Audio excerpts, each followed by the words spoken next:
This is it.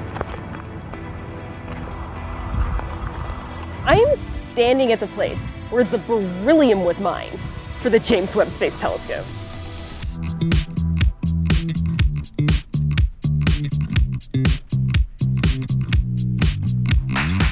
Let's take a step back.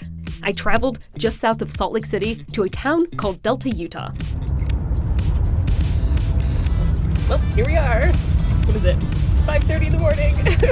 And then back on the road the next morning as the sun rose up to meet the beryllium miners, all in my quest to find out.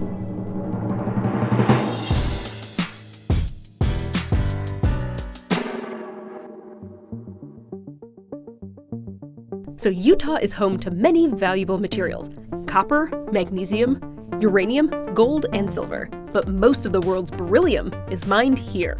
And engineers chose beryllium for Webb's mirrors because it is lightweight, it is strong, and it is dimensionally stable.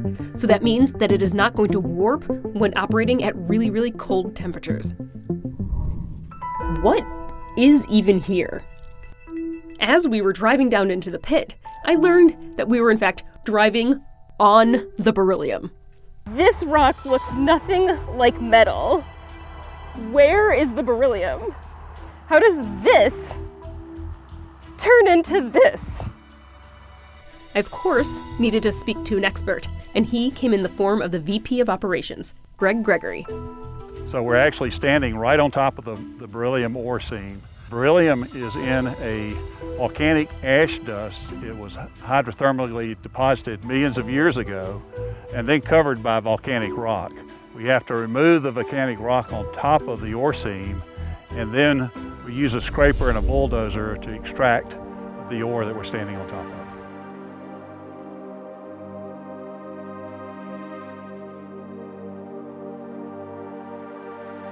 of. 90% of the beryllium that was mined in the world last year came from this deposit.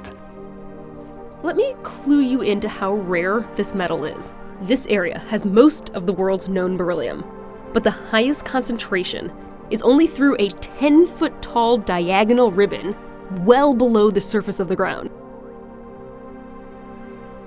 The ore concentration is 0.25% beryllium.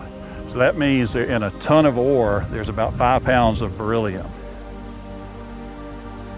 So to get to this point, we had to remove 400 feet of rock to get to the ore seam. Once the ore is extracted, it goes through a bunch of processing to extract the pure beryllium. Then the powder beryllium is pressed into a block, ready for machining. Webb's mirrors started out as solid 5-foot tall, 5-foot wide, and 2-inch thick blocks of beryllium. But in order to machine those blocks, millions of pounds of rock were removed. It comes to about 4 tons of rock for every pound of beryllium. That is a lot of work for one remarkable metal.